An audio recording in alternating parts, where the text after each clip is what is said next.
संवाद उपनिषद श्रृंखला में आज का विषय भाव अनुभाव भाग 2।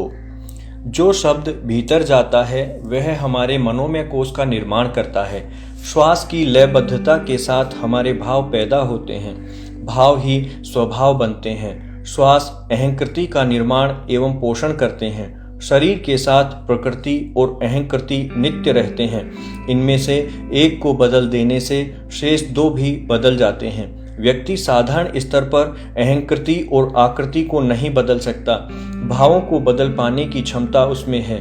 यह कार्य प्राण ऊर्जा विद्युत रूप से संभव हो पाता है, जो माया से भिन्न ऊर्जा है, क्योंकि हम देखते हैं कि प्राणायाम के दौरान श्वास के साथ साथ चित्त बदलता रहता है। श्वास धीमी और गहरी होती जाती है, उसका एक निश्चित क्रम बनता जाता है। उसी में संकल्प के द्वारा भावों को जोड़ा जाता है। विचार तो घटेंगे, किंतु संकल्प का प्रभाव भावों को गहन करता जाएगा। इसी के साथ विचारों का प्रवाह भी उधर ही हो जाता है। परिणाम विचारों से नहीं भावों से आते हैं। भाव का केंद्र हृदय होता है, जीवन का केंद्र नाभि। बच्चे की नाभि पूरे व्यक्तित्व को पोषित करती है। पैदा होते समय बच्चा रोता ही इसलिए है कि उसकी जीवन धारा का विच्छेद हो गया।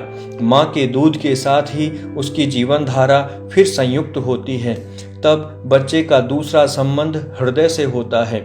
उसका हृदय केंद्र माँ के हृदय के साथ विकसित होता है। नाभि से मिलने वाली जीवन धारा अब होठों से लेने लगता है। हृदय के पास होने से प्रेम का अधिक विकास होता है। उसके मानसिक, शारीरिक, चित्त के विकास में हृदय केंद्र का विकास पूरा नहीं हो पाता। तब जो कार्य नाभि एवं हृदय के केंद्र पूरा नहीं कर पाए, उसे मस्तिष्क से पूरा करने का प्रयास करता है।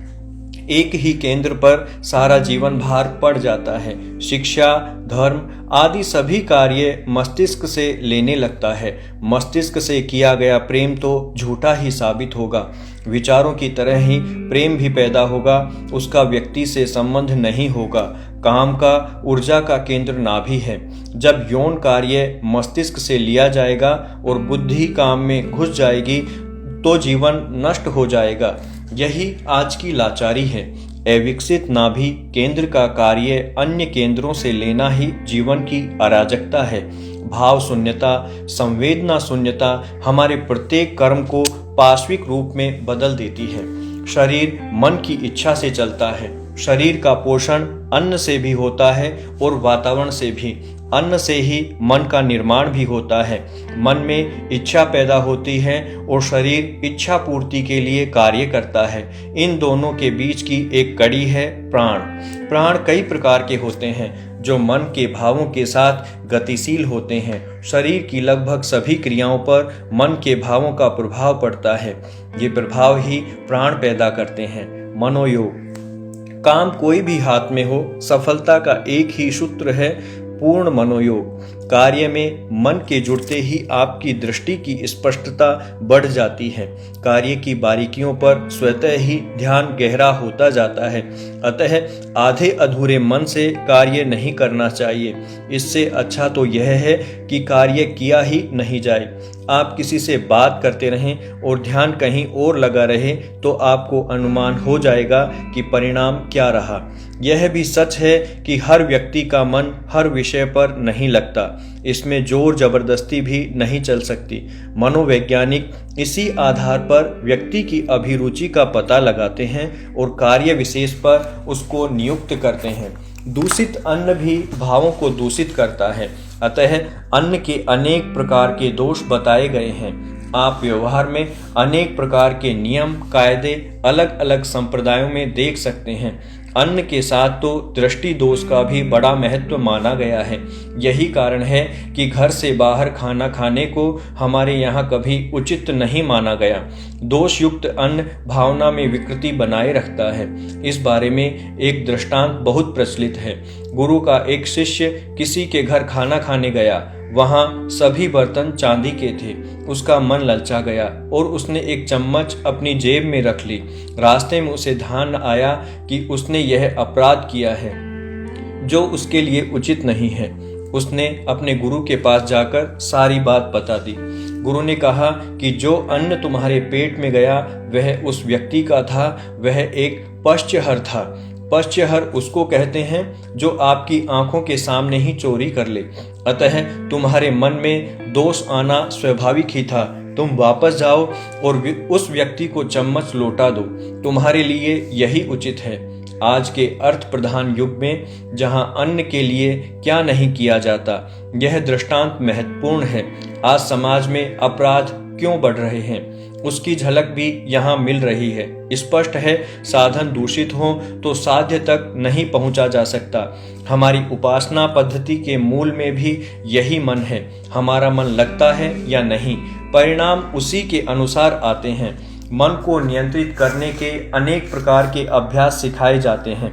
आज तो पश्चिम में भी अनेक संस्थान इस प्रकार का प्रशिक्षण देने लगे हैं। मंत्रों के जप की प्रक्रिया हो अथवा ध्यान की, सब मन से ही जुड़ा है। शरीर प्रेक्षा में व्यक्ति मन लगाकर शरीर के विभिन्न अंगों का निरीक्षण करता है और अपने स्वास्थ्य की जानकारी करता है। रुग्ण स्थान पर मन को केंद्रित करके वहां रक्त संचार बढ़ाया जाता है। श्वेत रक्त कणों की संख्या बढ़ाई जाती है, ऊर्जा का संकलन किया जाता है और नियमित अभ्यास से व्यक्ति को स्वास्थ्य लाभ कराया जाता है। शरीर के विभिन्न चक्रों पर ध्यान की परंपरा भी मन पर ही आधारित है। प्राणों को सघन रूप में एक ही स्थल पर सक्रिय करके विशेष ऊर्जा पैदा की जाती है। यदि मन साथ नहीं जुड़े तो आप कभी भी ध्यान केंद्रित नहीं कर सकते। मंदिर में भी जरूरी नहीं कि आपका ध्यान मूर्ति पर टिका ही रहे। घर से तो इसीलिए निकलते हैं, किंतु वहाँ कुछ कितना समय हमारा ध्यान टिकता है यह हमारे मन पर ही निर्भर करता है। आप कभी भीड़ को देखते रहेंगे तो कभी प्रसाद, फूल, पैसे आदि आपके ध्यान में रहेंगे, किंतु जिसको मूर्ति से जुड़ना है वह कहीं भी नहीं अटक सकता। बिना मूर्ति से जुड़े आपको परिणाम कैसे मिलेंगे? अभिप्राय यह है कि हमारे मनोभाव ही हमारे जीवन क्रम का संचालन करते हैं और वे ही परिणाम के लिए सक्षम भी होते हैं। आवश्यकता केवल कार्य के साथ मन और प्राण को जोड़े रखने की है। हर कार्य में सफलता अवश्य ही मिलेगी। हमारा शरीर स्थूल और भौतिक है। हम इसके प्रत्येक अंग को, कार्य को देख सकते हैं, आकलन कर सकते हैं, ऐसा हमारा मानना है। किंतु वास्तविकता यह है कि इसका संचालन हमारी बुद्धि करती है, हमारा भाव तंत्र करता है, जिसको हम न देख पाते हैं न समझ पाते हैं। शरीर में तो यंत्रवत केवल प्राकृतिक क्रियाएं ही हो सकती हैं, अन्य कुछ नहीं। कोई व्यक्ति बिना भाव के जी नहीं सकता। हमारे सुख दुख, मित्र शत्रु, प्रसन्नता अवसाद आदि सभी तो भावों पर आधारित हैं। इन्हीं के अनुरूप हमारी प्रतिक्रियाएं होती हैं। जीवन के प्रति हमारा दृष्टिकोण ही इनका आधार तय करता है। प्रश्न उठता है, भाव कहाँ से आते हैं? भाव हमारे अनुभव और दृष्टिकोण का मिश्रण कहे जा सकते हैं। ये अनुभव चेतनागत होते हैं। जिस प्रकार हमारे मन में इच्छा स्वतः उठती है, उसी प्रकार हमारे भाव भी स्वयं स्फुर्त होते हैं। अंतर केवल इतना ही है कि इच्छा का स्वरूप स्वतंत्र होता है और भावना हमारे व्यक्तित्व के अनुरूप ढली होती है। भावना हमारे सूक्ष्म और कारण शरीर से जुड़ी होती है, क्योंकि वह स्वयं सूक्ष्म होती है। इसका प्रतिबिंब होता है हमारा आभा मंडल। इसको हमारा भावनात्मक शरीर भी कह सकते हैं। दिन भर हमारे भावों के साथ आभा मंडल में भी परिवर्तन होते रहते हैं। आभा मंडल का आकलन और विश्लेषण करने के लिए विश्व स्तर पर अनेक संस्थाएं कार्य कर रही हैं। आभा मंडल में दो प्रकार के परिवर्तन होते हैं, रंगों के रूप में और तरंगों के रूप में। इनका विश्लेषण कर व्यक्ति के भावों का आकलन किया जा सकता है। जहां भावों की तरंगों का आभा मंडल होता है, वहां हमारी बौद्धिक तरंगों का आभा मंडल भी होता है। हर आभा मंडल अपने आप में स्वतंत्र होता है और एक दूसरे को सदा प्रभावित करता रहता है। वह शरीर के साथ भी जुड़ा रहता है। इसी कारण हमारे आभा मंडल के भी अनेक स्तर होते हैं, अनेक रूप और रंग होते हैं। संसार में समस्त जड़ और चेतन पदार्थों में आभा मंडल विद्यमान रहता है। जड़ पदार्थों का आभा मंडल स्थिर दिखाई पड़ता है, क्योंकि इनमें क्रियाकलाप नहीं होते। इसके विपरीत चेतन पदार्थों का आभामंडल परिवर्तनशील नजर आता है।